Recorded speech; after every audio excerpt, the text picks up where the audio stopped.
Well, Liam, better late than never. Replay it is. Yeah, good to still be in the hat. That's what the FA Cup's all about. I felt it was the least we deserved. I think we kept knocking on the door without that real quality moment to finish off a chance, and we created numerous chances. But I was delighted with the goal scorer, man. I was delighted for him. He means so much to him and his family to play for this club.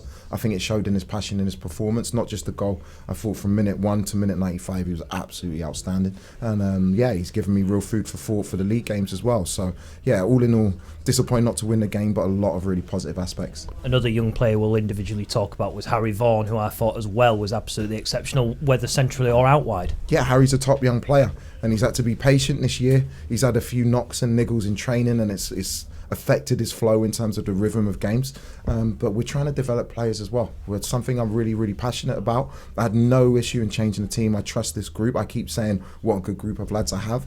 And a lot of the players today took their opportunities really, really well in terms of individual performance, and hopefully they can build on that for the rest of the season. Yeah, 7 changes, and you had to pigeonhole a couple of players. Slater playing right back as opposed to playing left back. Was that the obvious choice with Coyle and Christie out? I don't know any other choice. And again, I thought Regan was outstanding. He's playing up against a very good winger, didn't cause him an issue.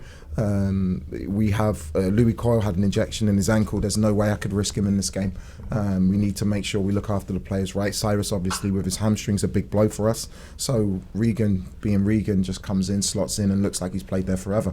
And that's the type of lad that he is, and that's why I picked him to be captain today, because he's an absolute leader in the dressing room, and he's someone who's going to be a huge part of things here moving forward. Yeah, somebody like Billy Sharp is a player who it doesn't take a long time for him to get going straight away. One magnificent cross into the penalty area, which could have been dispatched, and as you've alluded to, those attacking moments maybe just needed to be a little bit more polished today. Yeah, a little bit more polished, but that's, again, when you make so many changes, you have players who are anxious maybe to make a difference. But for me, Billy came on, made a huge difference to the game. His link-up play, his understanding of press, being in the right positions at the right time, and it was a really, really positive debut from him, and he's going to add a lot to this group, and that's exactly why we brought him to the club. Yeah. One question about the replay itself, which I think it's Sunderland on the Friday. Does that give you any food for thought with your selection or any problems? I'm just thinking about Norwich next Friday. That's it. You have to.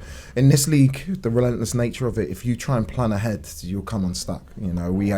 I had a team in mind for this game. It had to change in the week with the injuries that we picked up. That's part of my job. So me, focus now on Norwich, make sure that we get back to winning ways, and it's going to be a really good atmosphere on Friday night.